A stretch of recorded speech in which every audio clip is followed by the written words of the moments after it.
What's up, everybody, and welcome to the Other Side of the Firewall podcast, where we talk about those movers and shakers and glass ceiling breakers, those people of color who've made it to the other side of the proverbial firewall. So I'm Shannon Tynes. Ryan Williams is not with us today. Like I said before in the previous week's episodes, right? He's out there, they're sunning and funning, you know what I mean? While we're back here doing the thing, you know what I mean? We're gonna keep it going, you know what I mean? But for everybody out there, so look, let's like, share, subscribe to the podcast. All right, we're getting very close to this 500 mark. Last week it was about 40 short. I don't know where we're at right now, but please tell your friends, tell your family, tell anybody that'll listen to you about this podcast where we out here doing good work. All right, so the discussion for today, all right, what we're going to talk about. So last week, you guys that were tuning in, you already know we talked about CrowdStrike. We're going to hit a little bit different this time, right? So this article is actually from MSN.com, written by Kevin Williams. And the title of this one is CrowdStrike Losses May Be Biggest Test Yet of Cybersecurity Insurance Risk Warning from Warren Buffett, right? So the Oracle of Omaha, right? Like, even though he's not a cyber guy, right? Like him and doing his investments, right? Kind of plays into this a little bit, right? Because he said earlier in the year, he was talking about this, about how cyber insurance, he was telling investors, he was like, do not pursue this unless it's something that you absolutely have to do. Like, unless the customer is like, hey, it's something, it's a make or break type thing. Like he wasn't too thrilled with the idea of it. And I can kind of see a little bit of the point, right? So I kind of see a little bit of the point in that when it comes to this, especially for this one that just happened with CrowdStrike, like there's still more that's going to come from this, right? With everything that happened with CrowdStrike, with the airlines, with hospitals and things of that nature, what these insurance companies are going to have to start paying out for is loss of business, right? Potential loss of business. So it's different when it's insurance for like a natural disaster or something like that, right? Like if you have a hurricane, you're saying it costs this much to rebuild this building, right? You don't necessarily have this here. You just say, hey, my potential losses were this, right? And then somebody has to foot the bill for that. Like, how do you deal with that, right? And I think that's kind of one of the things where the Oracle of Omaha was getting at when he talked about this earlier, right? So again, with the CrowdStrike thing, it was a quality control issue. Some places were only down for a few hours, right, where they had issues. There were some that went a few days, right? I want to say there's small. It's got a smaller. They're having smaller issues with it right now, even like a week later. Is it a week and a half later ish? Yeah. But it's not as widespread as it was, right? Planes are flying, hospitals are up and running. There's little stuff here and there that are still being felt with the CrowdStrike thing. But like I said before, I kind of see his point, right? Like the cybersecurity insurance market, they got a little lucky in some respects with this one, right? Because it wasn't something, like I was saying before, where you have a tangible amount of money that can come from, hey, this is what we lost, right? But again, there will be people coming after them saying, hey, I'm going to file this claim with you guys. I have cybersecurity insurance. I'm going to file this claim with you guys because I lost this potential business. You know what I mean? And it gets a little shaky. It gets a little murky when you start doing that about potential losses and things of that nature. Even in civil courts, right? When people try to go after those things, it's up to, a judge to say, okay, I could see this, that, and the third. Like, what do you have backing this up, right? Like, they're especially with these big companies, like these airlines have up and down quarters, right? So how do you know it wasn't going to be a down quarter, right? That's what the insurance company will say, but like, oh, it didn't look like it was going to be a good quarter starting out, and then you guys were already going down. So if we are going to pay out anything, it'll be at this. We're not going to go for this record high. You're trying to say that you were going to have this quarter. You know what I mean? But Chris, what's your thoughts on this, man? I mean, my first thoughts were like, okay, so he's advising companies to only sell cyber policies to clients to absolutely satisfy clients. So it's almost like, hey, maybe you guys shouldn't be selling cyber insurance to everybody, right? So the first thing that came to mind, I'm a Floridian, right? So I'm like, wait, this is almost the same situation. Hey, it's getting crazier with the weather down in Florida. There's global warming, or rather climate change. The housing prices are insane. So so it's almost the same thing, right? At least, but again, I am not an insurance specialist, right? But first things that come to mind are what type of events are insured, guaranteed. I don't know the black and white in the specific cyber insurance policies what is actually covered, because we know, hey, you can get into an accident with your car insurance, but there's all sorts of factors that can contribute to if you're going to get paid, or if you're responsible, or if the other driver is responsible. So I'm thinking about cybersecurity in the same respect, right? So in this case, would CrowdStrike cybersecurity insurance have to pay? We don't know, right? Those are my real first thoughts, really, with this CrowdStrike thing. But really, to me, this is kind of just, hey, cyber insurance, vet your clients prior to selling them. Make sure that they've got a baseline level of cybersecurity in place prior to being able to sell to them, right? I know there are baseline requirements for cybersecurity. Hey, making sure you've got scanning, yada yada, making sure you've got policies and procedures in place. But again, like, different companies, right, have different metrics for that, depending on their operational risk and what they've got risk to their business. So it's really complicated the way that I think about this specific issue. And when you got something like CrowdStrike, something that you believe is going to be reliable, right? Hey, I bought this Toyota, but it broke down. What's going on? That's really that's kind of how I see the situation. And with the big man Warren Buffett saying this stuff. This is when he speaks, right? The markets and companies listen. Yes. So something's going to change, right? Cyber policies, I think there's going to be a lot more clarity moving forward with cyber insurance policy. And there's going to be a lot of cyber insurance policies. They're going to be backing out of stuff like, hey, if this CrowdStrike type incident, if it's found to be a fault of a manufacturer, they might not be covered, right? So like Shannon was saying earlier, they did get lucky that there's no physical damage or a hard lives were impacted, but loss of life, stuff like that. But you never know, right? So moving forward, the landscape in cyber policy and insurance is just going to change. It really is going to change, and there's going to be some smart marketing, business professionals, cybersecurity professionals that work with businesses out there that are going to provide these products to these companies. You know what? They got to be profitable, right? So they're going to try to do their best to make sure that this type of event is accounted for. So Danny, what are your thoughts? So before you take over, I'm sorry, man. So like, to your point, like, to address that. So these insurance companies, they're making money for doing nothing a lot of the time, right? Like insurance is like Chris Rock said, is for just in case stuff. He didn't say stuff, but I'm gonna say stuff, right? It's for just in case stuff. So, but here's the point. Like, they don't care because they're getting money, right? Like, if nothing happens, everything's good. They're just collecting, right? And that's what they love, right? And something else they bring up in the article is this hasn't been litigated enough. Maybe it's just a matter of time before there's enough precedent on the books. You know what I'm saying? Before, now we know which direction we're going to go to this. But sorry about that, Daniel. What's your thoughts on this, man?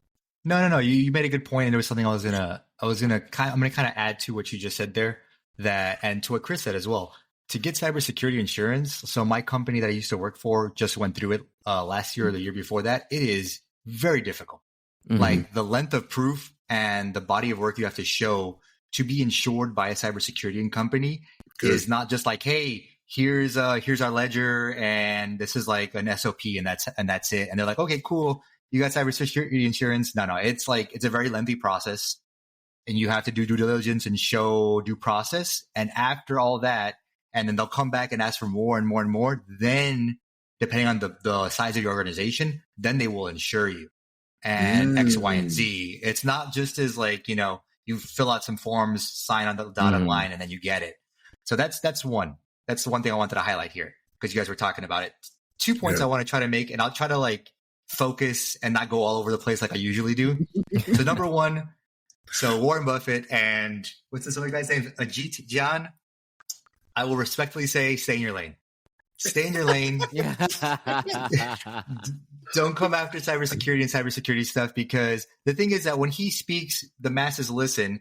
And if it's not difficult enough as a cybersecurity practitioner sometimes to get into the CEO and the business side's ear to get money for cybersecurity stuff, when things like that is said, even though it's talking about cybersecurity insurance, it trickles into the cybersecurity world regardless and makes our life a lot harder to go to bat to fund cybersecurity as a department in a whole, right? Right. So the second thing I would highlight about it is that they're talking about cybersecurity policies, but in this instance with CrowdStrike, it was an IT thing that happened, right? It was a bad update. So there are service level agreements that exist for goods and services from CrowdStrike that should cover these kind of things. So that's why I'm saying I'm a little surprised that Ajit and Warren kind of like, they need a cybersecurity guy, or maybe they need to listen to our podcast, or they can call all of us. We'll consult them. We can multitask here. I'm okay with it. But I think they missed the target with the arrow they were trying to shoot.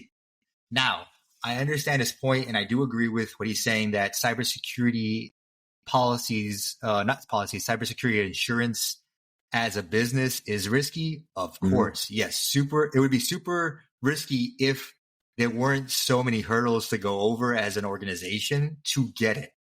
So I think he needs a cybersecurity insurance investment person on his staff to kind of like really speak to what's actually here.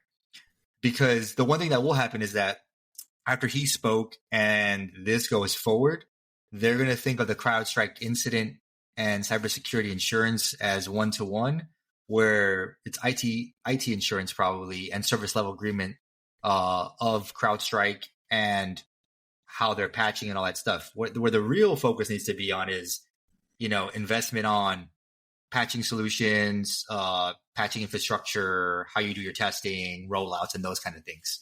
We need insurance for that. That's where that spoken into the service level agreement for organization going forward. Hopefully for CrowdStrike, they probably have an airtight one, because I can only imagine what their legal department and their business department looks like.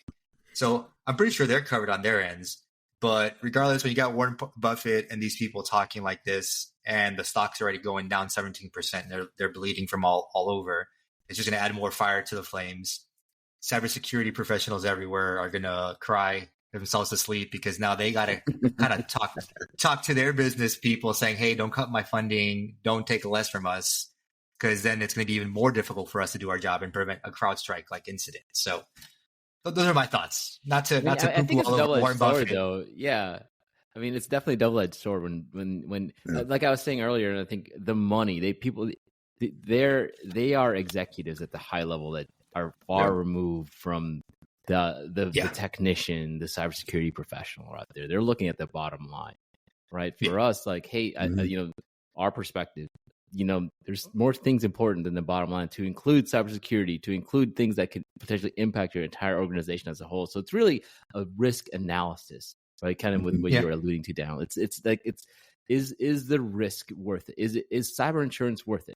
Right? What is the delta between, hey, we're going to get screwed by this cyber event, or hey, we can get a payout from the cybersecurity insurance company, right? Ransomware. Ransomware for organization. That's exactly where it lies. Like if you don't have it, and you're going to get hit by ransomware at some point if you're an organization, some way or form, and you don't have cybersecurity insurance, and then they're asking for money, and then you're put between a rock and a hard place. Where do you pay for it or you don't?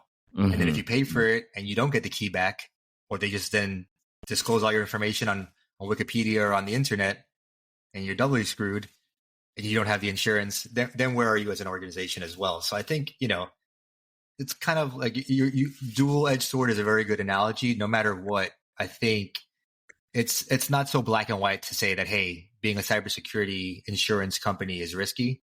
Yes, it is, but business need is out there for these organizations to exist. And if I was an organization, I would definitely be going out and getting some. And it's profitable, right? It's like just in case stuff happens, right? Like Shannon put it, which I like. Just in case stuff happens, and 9 out of the 10 times it probably won't, or at a lower scale, and you're still going to get paid, and you're still going to ask that organization to show you, from A to not even Z, from A to like a reverse Uno card or something like that, to show you how you as an organization and your cybersecurity department are up to par with what's out there in the field. So those are my thoughts. Do you hold the Uno card up like the Yu-Gi-Oh cards? Yo, Yeah. Especially for ransomware. I'm just like, please, just don't take reverse it on you. But yeah. So something you brought up, Daniel, and like it's making me think now because I didn't think about it when you talk about the Warren Buffett thing and stay in his lane. Like for me, when I read it, I took it as he's an investor. That's what he's looking for. He's trying to make it to where people can get the most money out of whatever investments you do, right? But like to the point of what you were saying, like when Warren speaks, people listen, right?